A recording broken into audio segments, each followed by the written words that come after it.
El Banco Central hace política monetaria. Para ello, utiliza la tasa de política monetaria, buscando incidir en las tasas de interés a que los bancos captan ahorros y prestan para el consumo de los hogares y la inversión de las empresas.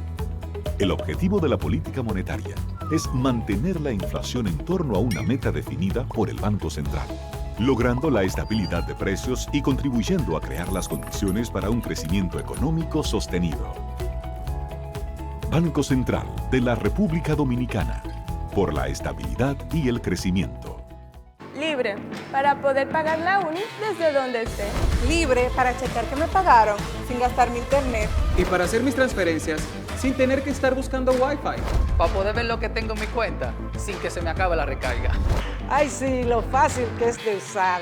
Sí, hemos liberado nuestra app Banreservas del consumo de datos para que aproveches todos sus beneficios, tengas o no tengas internet, haya o no Wi-Fi y sin consumir tu recarga. Bájala, úsala y resuelve. App Banreservas, tu banco fuera del banco. Banreservas, el banco de todos los dominicanos.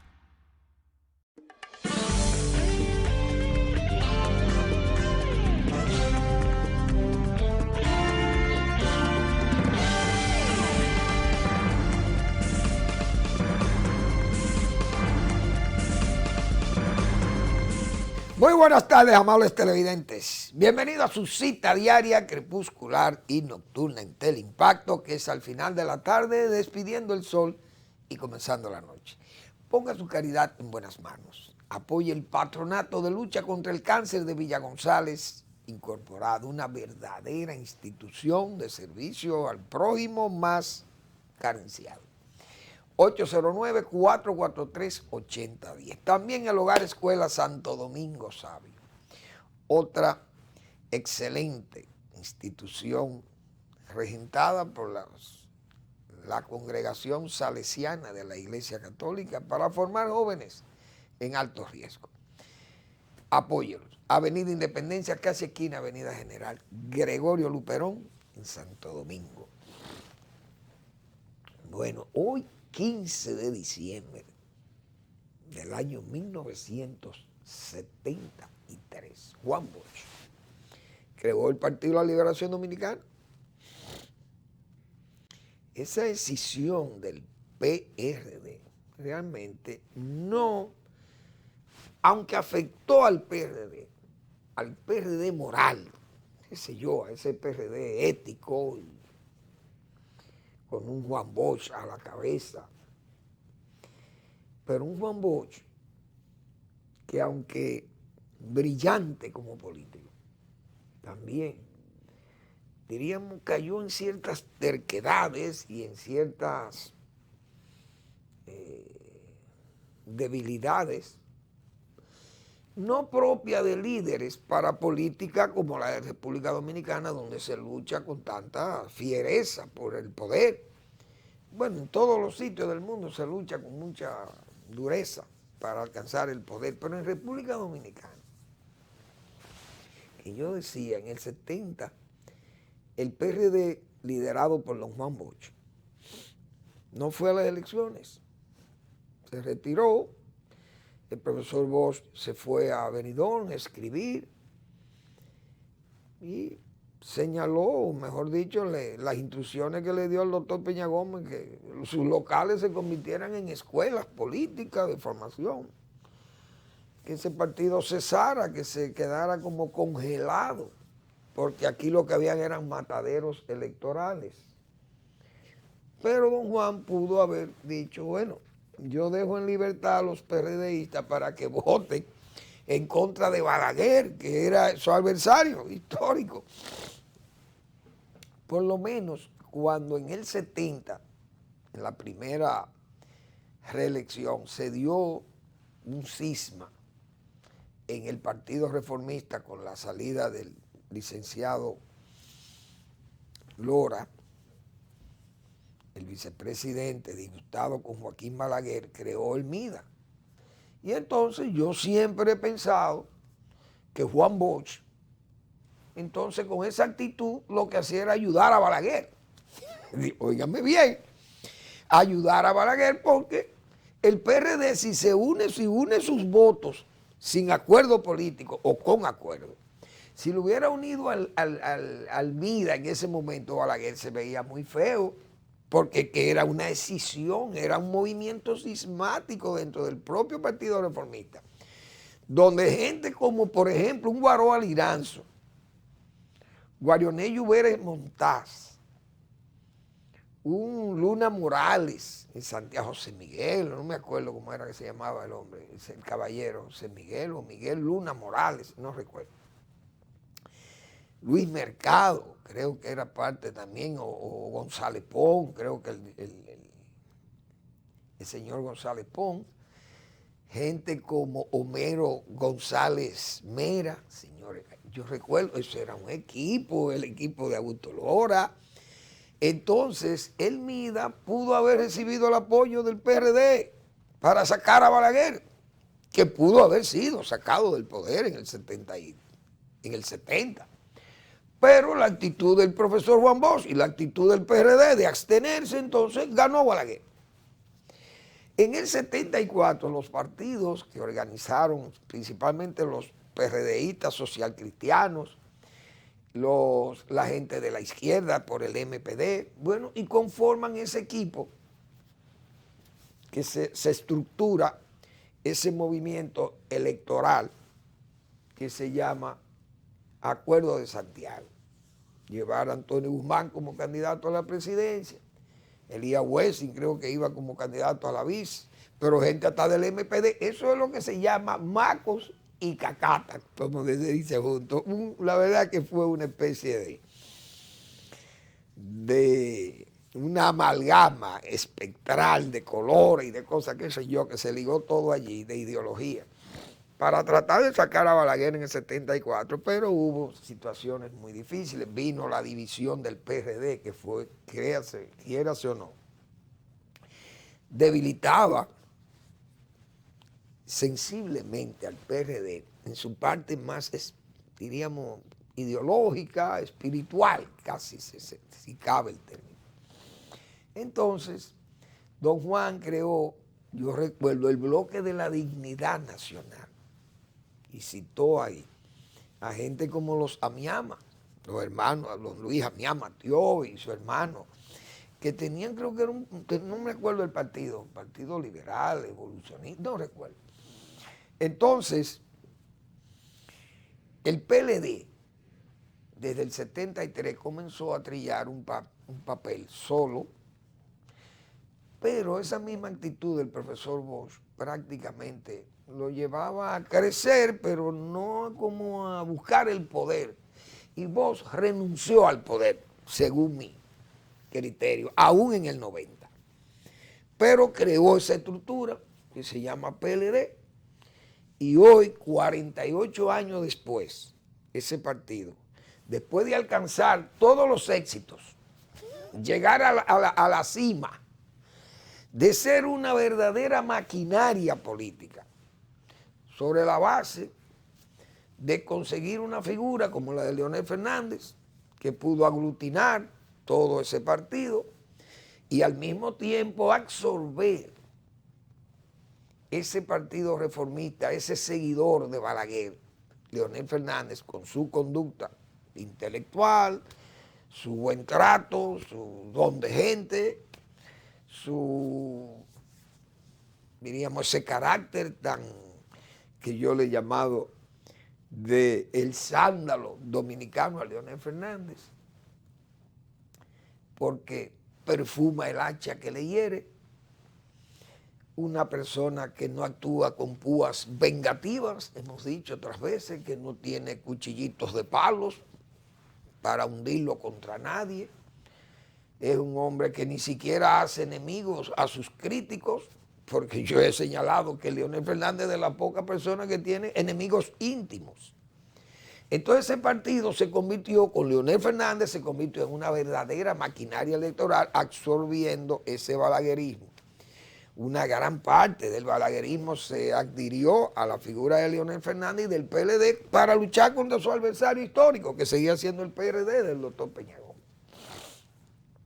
Así se crea esa maquinaria electoral, que se llama PLD, y que gozó de esa, diríamos, esa fuerza arrolladora hasta el año en que ganó las elecciones del 2016, porque Leonel Fernández no quiso dividir ese partido en el 15, cuando los hechos del 15 ya, con un Danilo Medina envalentonado y comenzando ese rostro, le prestó el rostro de la inmoralidad, porque en Danilo Medina se encarna la inmoralidad.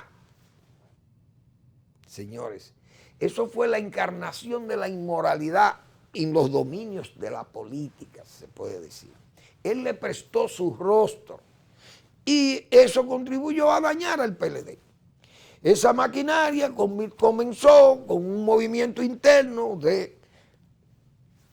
propio de las víboras mayores se quieren comer las víboras menores y viceversa. Bueno, en resumen, terminó el danilismo, encarnando la inmoralidad, repito, políticamente de ese partido, y no solamente política, no, la inmoralidad en la conducta personal de asaltar el poder, de robarse el Estado, porque eso es lo que estamos viendo ahora mismo en medio de todas estas acusaciones.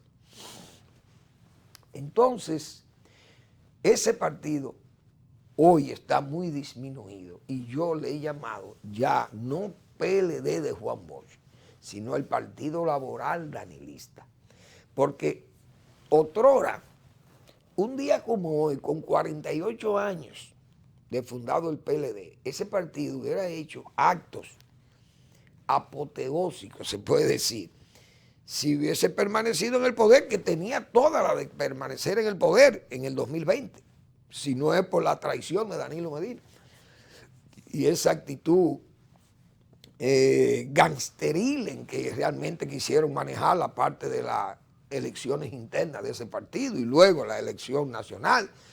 Y entonces le vino esa debacle, la división de ese partido, y hoy no queda ahí más que el bagazo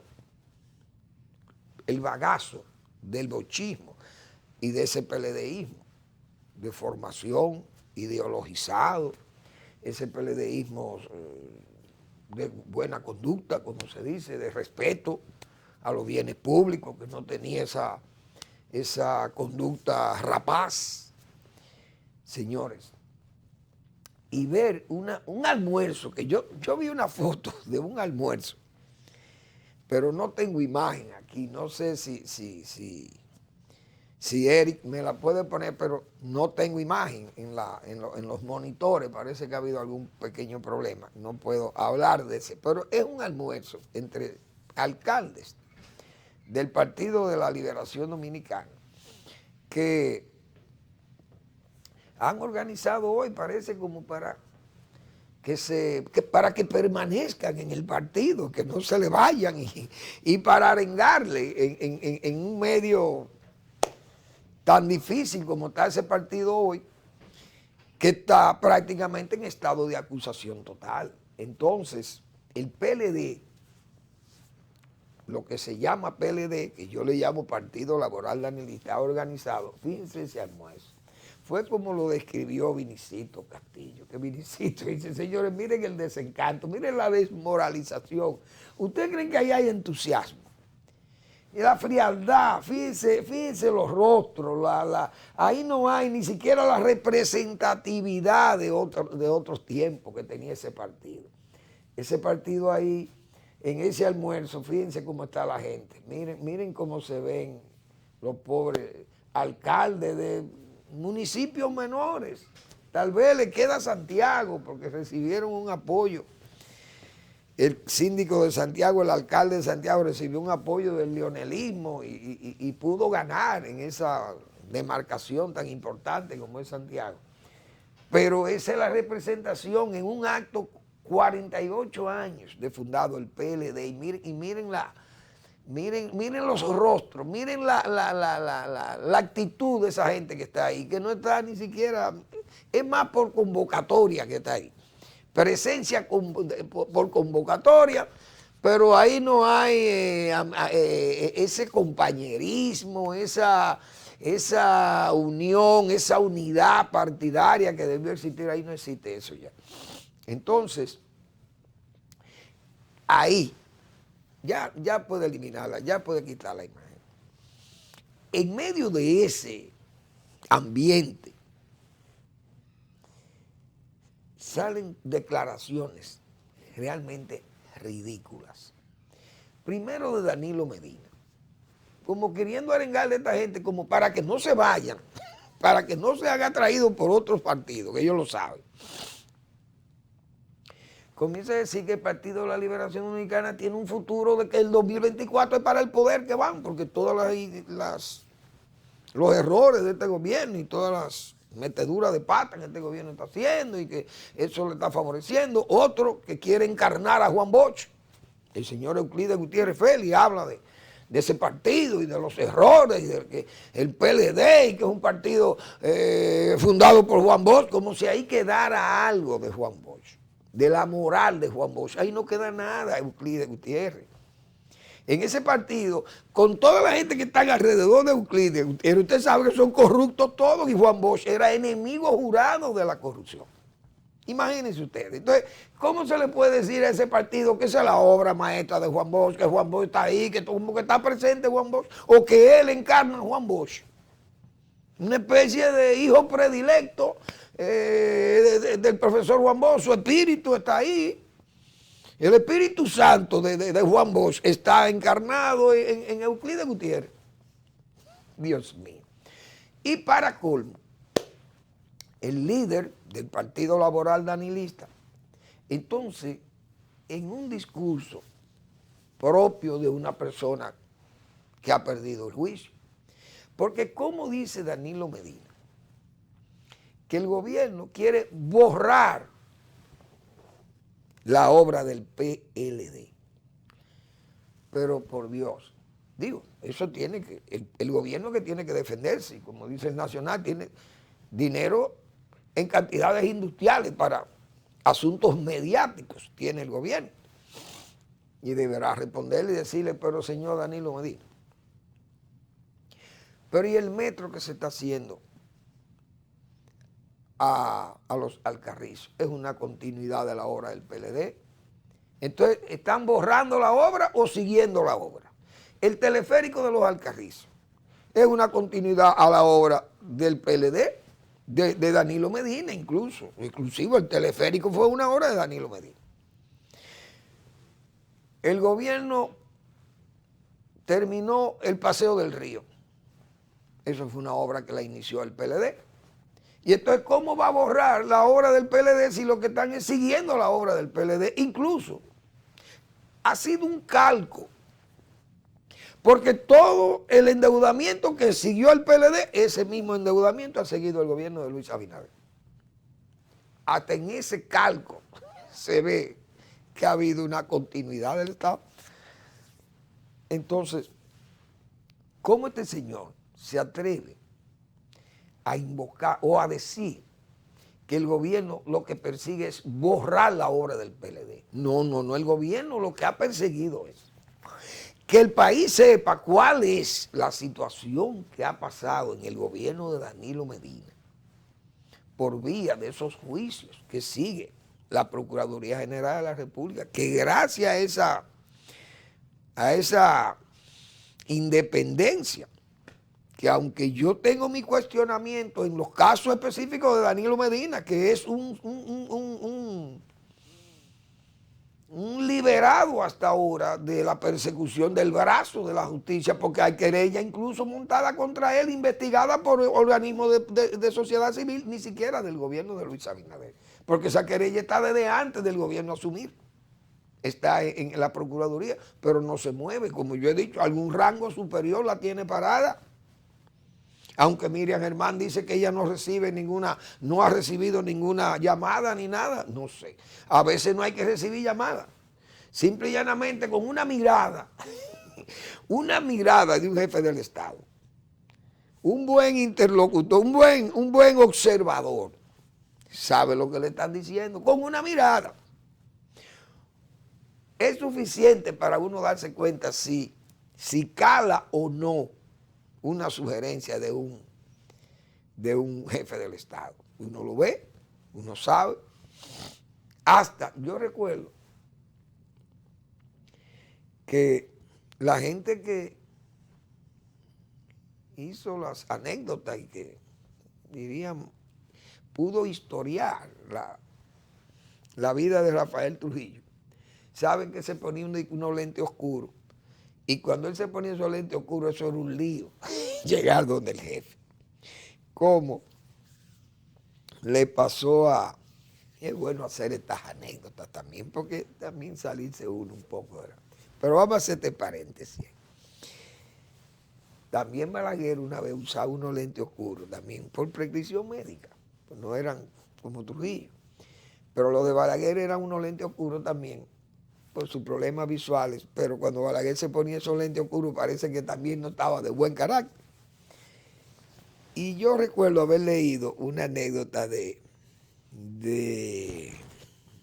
un señor apellido Nanita, pero no recuerdo el nombre, de Osvaldo Basil. Pero Nanita escribía esos relatos, esas anécdotas, lo escribía en la revista Tema del periódico Hoy, que la dirigía don Manuel Rueda, que en paz descanse, un intelectual fino del país y músico.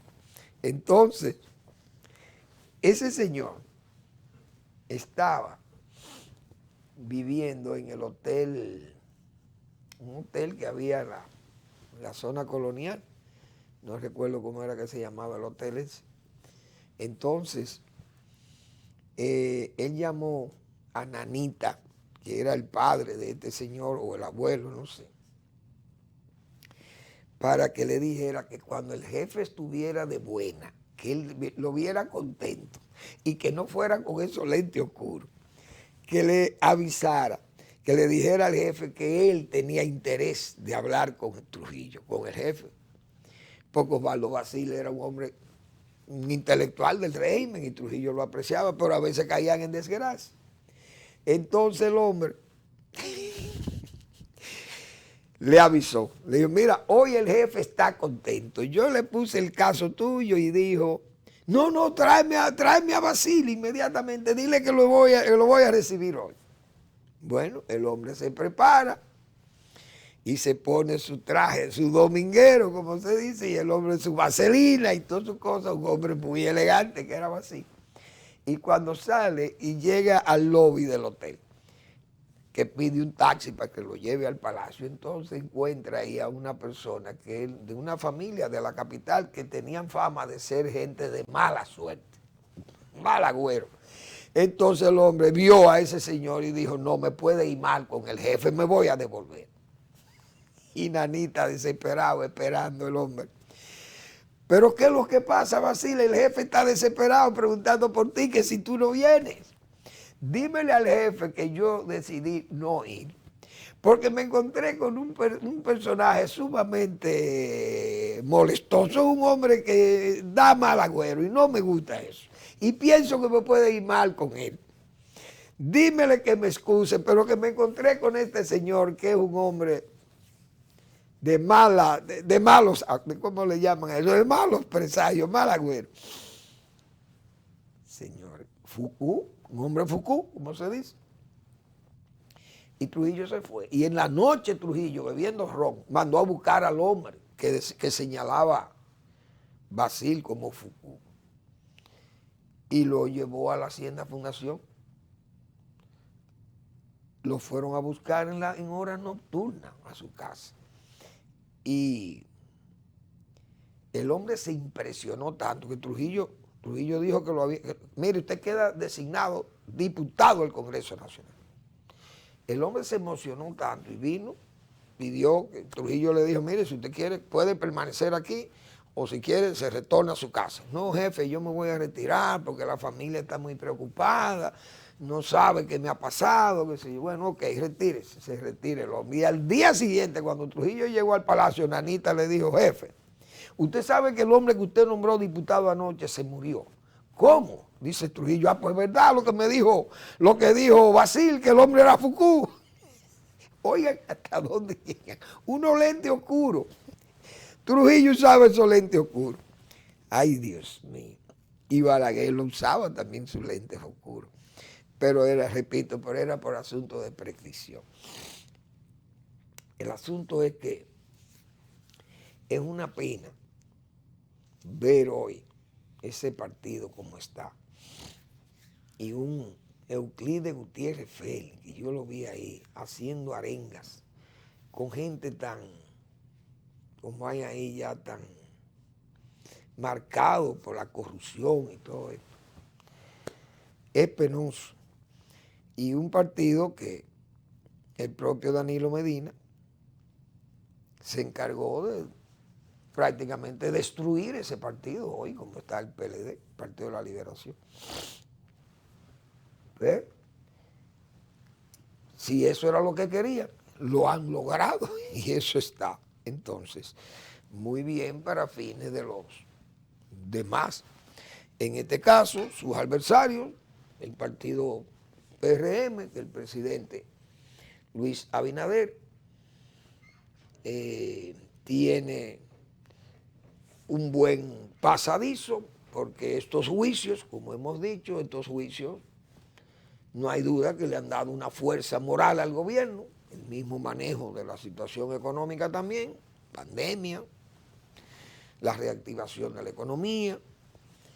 Esas cosas han hecho que el gobierno, aún habiendo esos casos, como hemos señalado, como ese caso de Danilo Medina, perdonado, y por una procuraduría que entiende que parece que ha cogido alguna seña, como hemos dicho. Yo no he visto a Abinader con lente oscuro, pero parece que ha tomado una seña y no hay forma de que la querella que está ahí, que sería una querella que llevaría a la justicia a Danilo Medina y a Najayo prácticamente.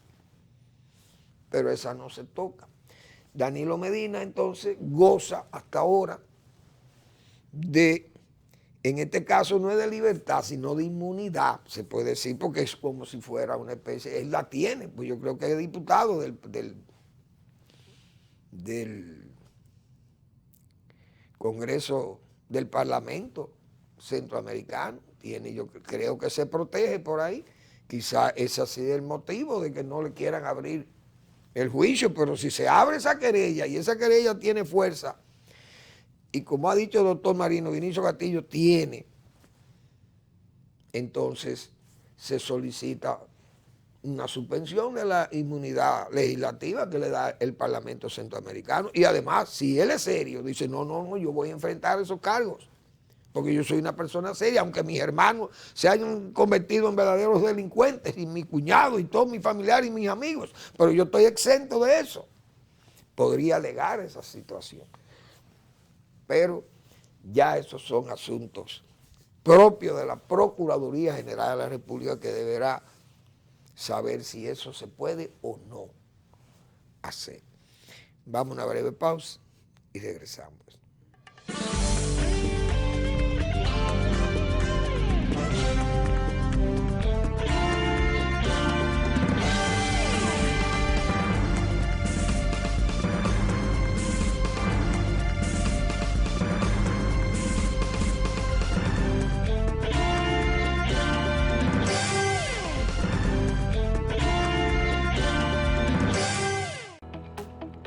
El Banco Central hace política monetaria.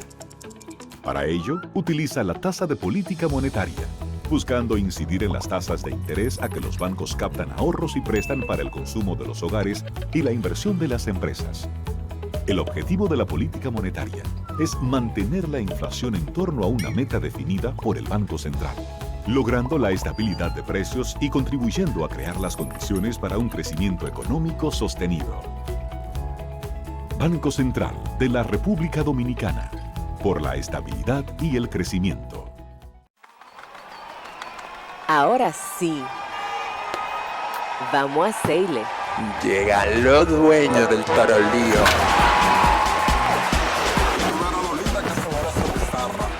Porque aquí se ruge. Y vamos trotando hacia la cima. Pero en un elefante, el país se convierte en un play. Banreserva activó la pelota y vuelve más fuerte que ayer. Por los 411 que la bota, por los 411 que la bota. Banreserva activó la pelota. Banreservas, patrocinador oficial de la temporada invernal de béisbol 2021-2022. Banreservas, el banco de todos los dominicanos.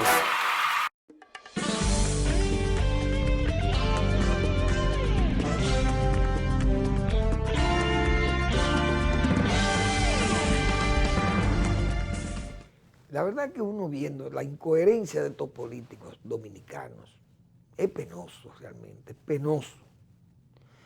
Yo siempre, por eso es que yo soy un admirador de Joaquín Balaguer, porque es que Balaguer fue un hombre coherente. Joaquín Balaguer nunca negó a Trujillo. Nunca negó que su brazo no temblaban sus manos por cobardía, sino por asuntos de la edad, propios de su edad.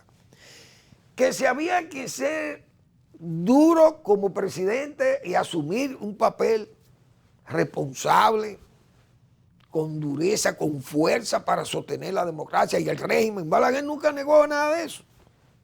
Nunca lo negó. Y no negó, no tampoco habló mal ni de la reelección ni nada, simple y llanamente dejaba que las cosas sucedieran sobre la base de la realidad.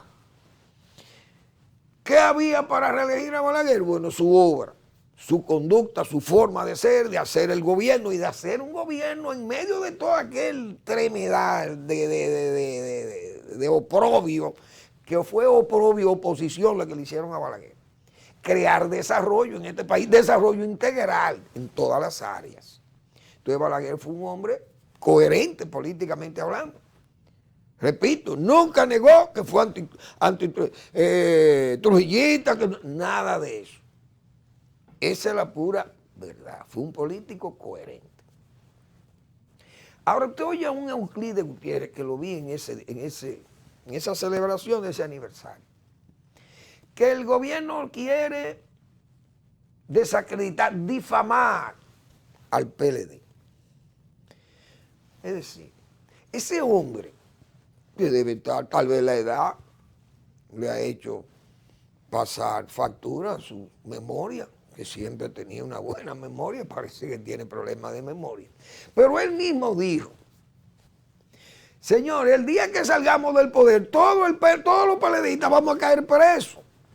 ¿Por qué? Por la conducta de que, ¿por qué era que él señalaba que iban a caer presos? Porque eran unos corruptos todos, que estaban mostrando una conducta de corrupción, de malversación, de dispendio, una conducta totalmente ajena a la que Juan Bosch le había enseñado, le había educado, ideologizado para dirigir un Estado en forma decente y no indecente. Él mismo señalaba que el día que salieran del poder iban a caer presos todos. Y entonces ahora habla que se está difamando. ¿Por qué? Porque está enfermo con el Danilato. Se enfermó con el festín, lo enfermó. Hoy quiere negar, entonces, y quiere acogerse a la apelación exculpatoria del borrón y cuenta nueva. Si hubiera hecho borrón y cuenta nueva, estuviera feliz celebrando ese aniversario. Y ese partido estuviera full de gente, estaba ahí. Si hubiera estado full de gente. El local abarrotado de PLDistas y de amigos del PLD. Y hoy apenas un grupúsculo de corruptos y de vicarios ahí de Danilo Medina que van y aparecen allí como figuras realmente ya ennegrecidas del PLD. Pero eso es lo que tenemos. Ese es el PLD que queda ya en forma negada a Juan Bosch. Después de todas esas bellaquerías, de todos esos agravios a Juan Bosch, a la conducta de Juan Bosch. Entonces ya, como yo he dicho, ¿qué queda ahí? El Partido Laboral Danilista. Bueno, Ramón Alburquerque le ha hecho unos señalamientos al presidente que nosotros aquí también tenemos la semana, de los 3 días de la semana.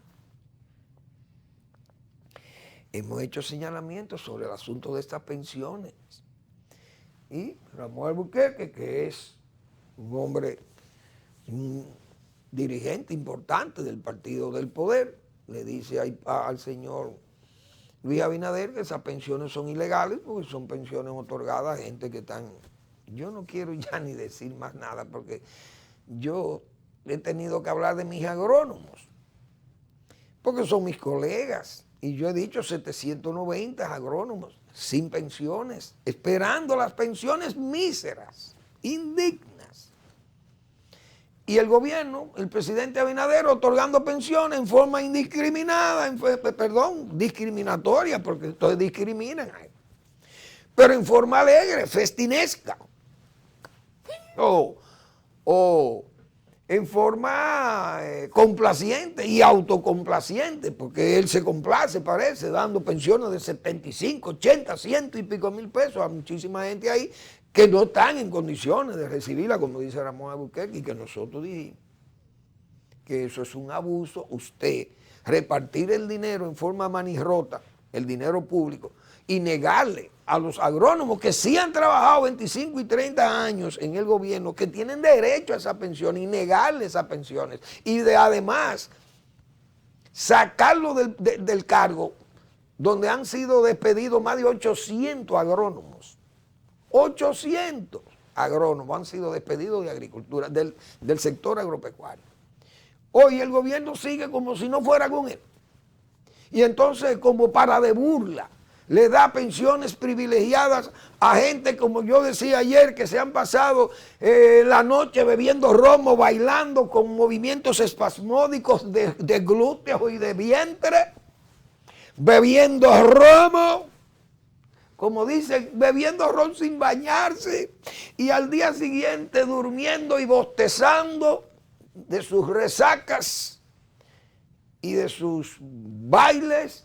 Y entonces esas son las gente pensionadas por el gobierno, mientras los agrónomos recibieron 25 y 30 años formando campesinos, productores agropecuarios de las zonas más apartadas del país, sufriendo todas las inclemencias del tiempo y de los caminos difíciles de los campos, ganando sueldos de hambre, de miseria. Y hoy ya cansados, agotados, envejecidos, entonces no tienen derecho a pensión, no tienen derecho a medicina, ni a ¿cómo se llama esto? Ni a seguro, pierden todo, tienen que ir al SENASA a ver, y allí tirarlo en un hospital si aparece. Y todavía le niegan las pensiones y se la dan a gente sin mérito, que nunca han trabajado en el Estado, o que han pasado solamente a ser amigos del presidente de la República. Entonces, eso no es correcto. Dice Ramón Albuquerque que eso es inconstitucional porque a la gente que se le han otorgado son gente con nivel económico no malo. Entonces, eso no hay duda que es discriminatorio. Bueno, ¿qué otras cosas? Porque vi el caso internacional, pero eso lo voy a dejar para más luego. ADOCO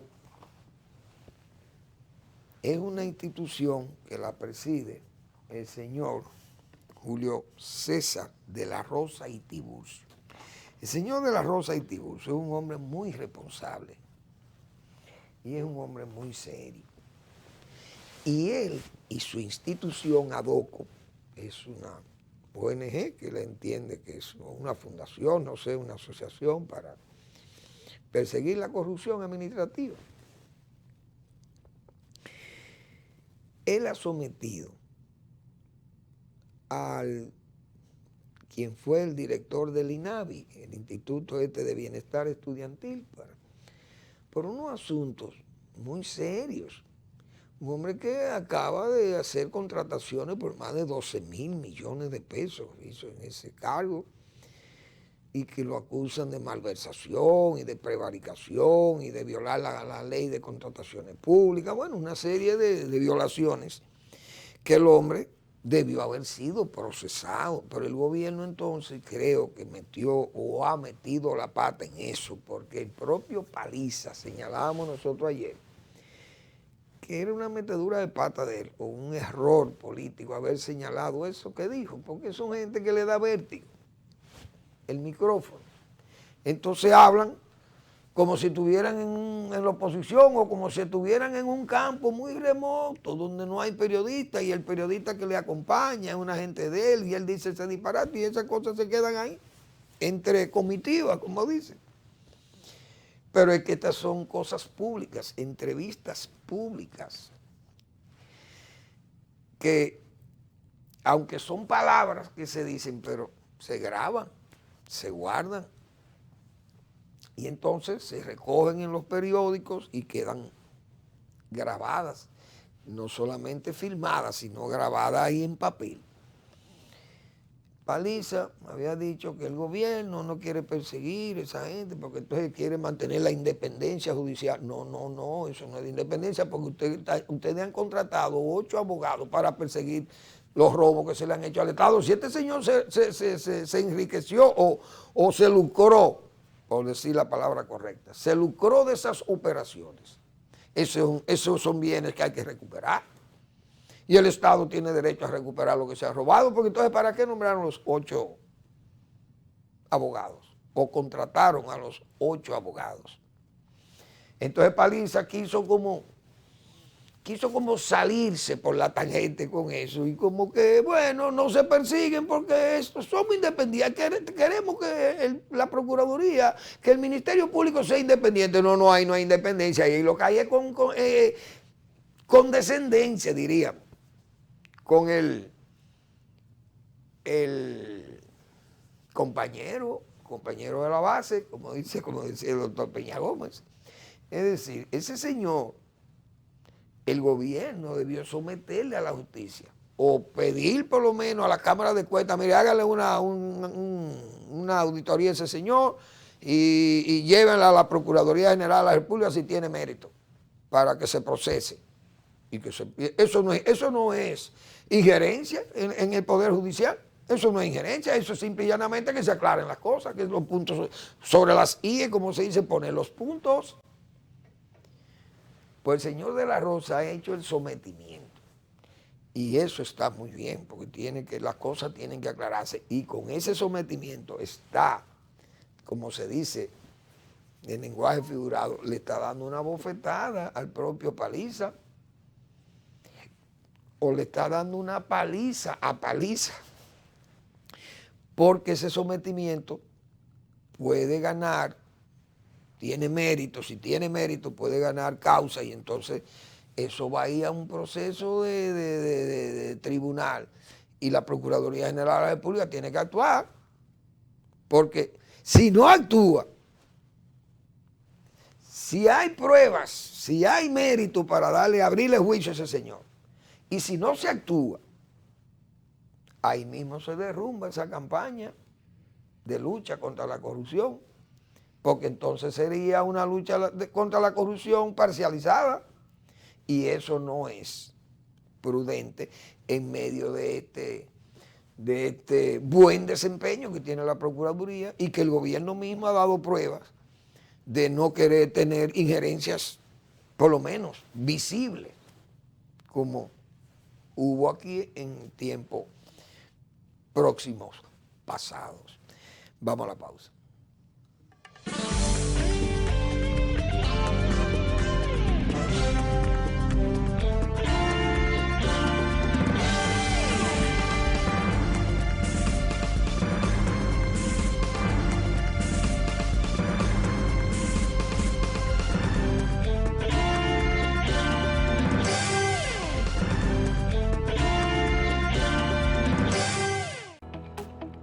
El Banco Central hace política monetaria.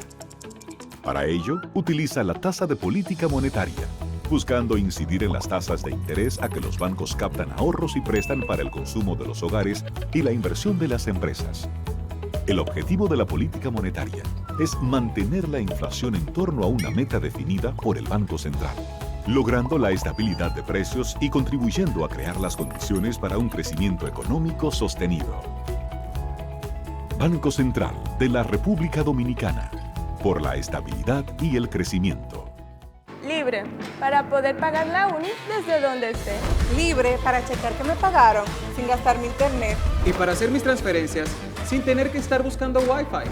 Para poder ver lo que tengo en mi cuenta sin que se me acabe la recarga. Ay, sí, lo fácil que es de usar. Sí, hemos liberado nuestra app Banreservas del consumo de datos para que aproveches todos sus beneficios tengas o no tengas internet, haya o no Wi-Fi y sin consumir tu recarga. Bájala, úsala y resuelve. App Banreservas, tu banco fuera del banco. Banreservas, el banco de todos los dominicanos.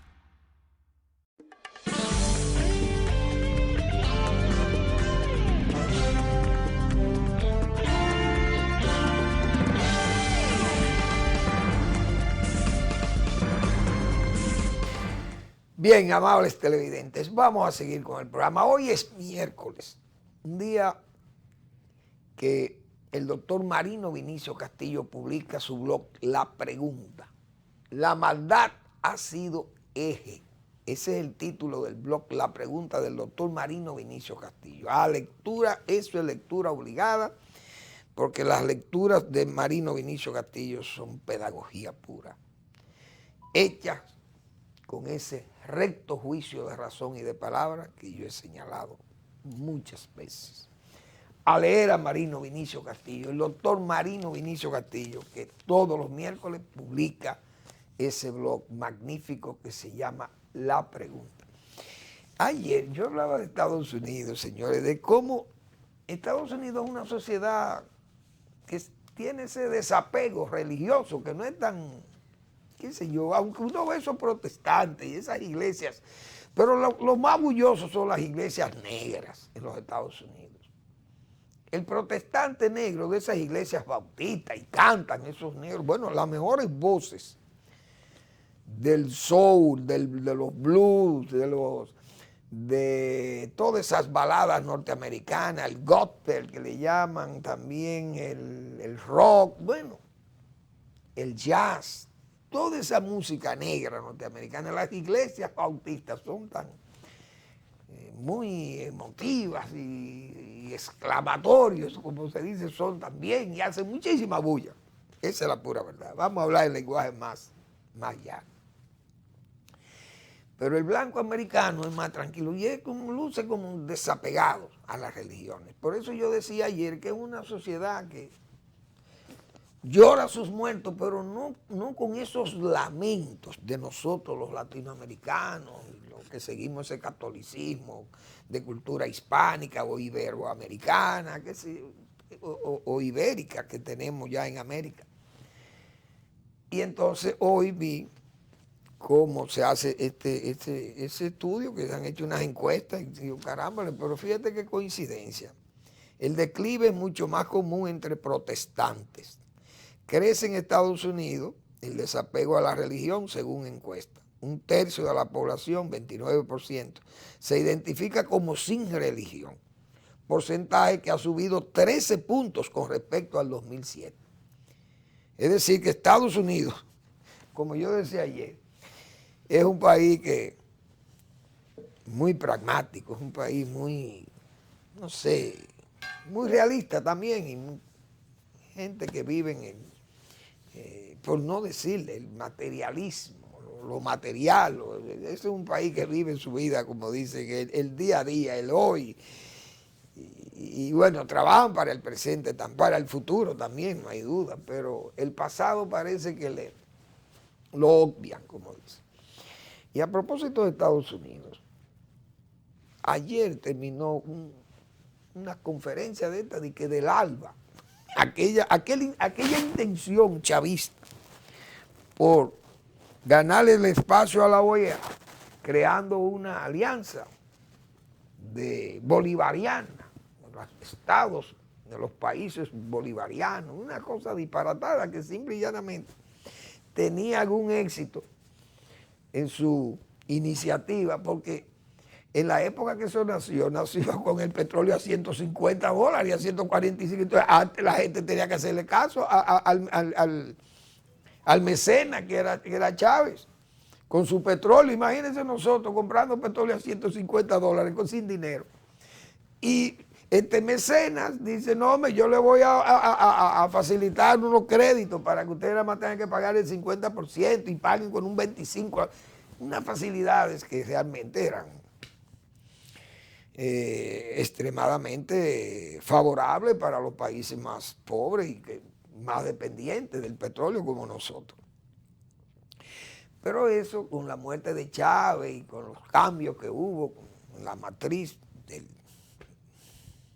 energética, eso fue cayendo y el chavismo también fue muriendo. La muerte de Chávez, la desaparición de Chávez, y eso quedó como, diríamos ya, como un natimuerto, el ALBA.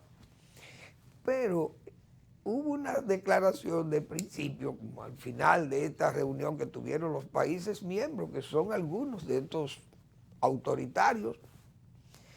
Primero, autoritarios. Segundo, corruptos e ineptos, que son los 3 factores más negativos para cualquier país. Entonces, eso es lo único que brindan Nicaragua, Cuba, Venezuela, Bolivia, creo que esos son los que forman parte de esto, y esos atolones del Caribe que viven tenían esa dependencia de Venezuela y bueno. Entonces, la declaratoria final, yo pensé que iban a incluir a Estados Unidos, porque siempre se la costumbre que Estados Unidos no involucre la economía, que no la mezcle con la política, que le quite ese embargo a Cuba, que le quite el embargo a Venezuela, que respete la libertad de sus pueblos, pero mientras tanto ellos sojuzgando a sus pueblos. Pero no hubo esa declaratoria. Entonces veo ahora que quieren crear como una especie de cooperativa para desarrollarse en la parte de los alimentos y de la parte de las farmacéuticas, hacer una especie de consorcio regional y de esos países miembros del ALBA para autofinanciarse y autoabastecerse de productos farmacéuticos y alimenticios. Pero yo me pregunto, ¿y quién es que va a producir alimentos en medio de unos locos como estos países, que son países verdaderamente manejados por locos? Por locos, por sinvergüenza y por corruptos. Explíqueme usted. Entonces, ¿quién es que va a producir alimentos en Cuba? Un país en condiciones de hambre. Venezuela peor. Y Nicaragua en la misma situación. ¿Para dónde van esos países? Y Bolivia es otra incertidumbre también. Entonces, estos países, Argentina es del ALBA, pero ¿y qué es lo que Argentina? Eso tiene más problemas, con una inflación enorme, sin dinero y con un acuerdo parado ahí con el Fondo Monetario, que es una especie de espada de Damocles. Entonces, una cosa verdaderamente ridícula. Bueno, yo no quiero retirarme, pero sentí una curiosidad hoy con respecto a esas APP. Porque el gobierno tiene, como se dice, sus canastas de inversiones. La tiene en esas APP, Alianza Público-Privada. Pero yo me pregunto, ¿y cómo que se van a hacer esas obras? ¿Con qué financiamiento? Porque si hay un fideicomiso, el Estado aporta el terreno, por ejemplo en Bahía de las Águilas, ¿quién es que va a invertir allí? Cientos o miles de millones de dólares, cientos de millones de dólares, para hacer hoteles o lo que quieran hacer una carretera. Ahora, la carretera, eso es distinto, porque ya tienen su eje ahí y eso hay que pagar esas indemnizaciones a la gente que se les van a pagar. Pero estas APP, por ejemplo, que tienen que hacer inversiones, pueden someter para financiamiento, pueden llevar ese fideicomiso. ¿Cómo se puede financiar? Terrenos que son del Estado, pero que me imagino que como la ley de la CREP prohibía que usted pusiera en juego en forma de hipotecario, que hiciera préstamo, financiamiento, usando los bienes públicos. Honestamente, yo no sé. Eso es una curiosidad que quisiera saber cómo se va a manejar eso. Una APP en Pedernales, por ejemplo, que quieran hacer hoteles, caminos, qué sé yo, vía de acceso, aeropuertos, que vayan a hacer acueductos, etcétera. ¿Quién va a financiar aquello? ¿Sobre qué base? Los terrenos no se pueden poner en garantía porque eso es del Estado, que está aportando eso al fideicomiso. ¿Cómo se manejaría el financiamiento para bienes que estén bajo el amparo del fideicomiso del Estado? ¿Cómo se va a manejar eso? Eso me ha quedado sin inquietud. Y tal vez encuentre alguna persona que me pueda explicar este asunto. Porque si pasa lo que pasó con Montellano, que el CEA prácticamente ha perdido ese ingenio, porque a quienes arrendaron por la capitalización a Montellano le metieron 8 millones de dólares de deuda por una hipoteca con el Baninter. Y entonces el Banco Central tiene la deuda, como adquirió los pasivos de Baninter, tiene la deuda de los 8 millones de dólares y el CEA no tiene derecho tampoco porque prácticamente perdió su derecho por vía de estas malas administraciones o mal uso de la ley de la CREP. Esas cosas como que tienen que ser aclaradas, porque estamos en tiempo de que los negocios contra el Estado tienen que aclararse. Gracias por su atención, nos vemos mañana en otra entrega de Al Final de la Tarde, despidiendo el sol y comenzando la noche.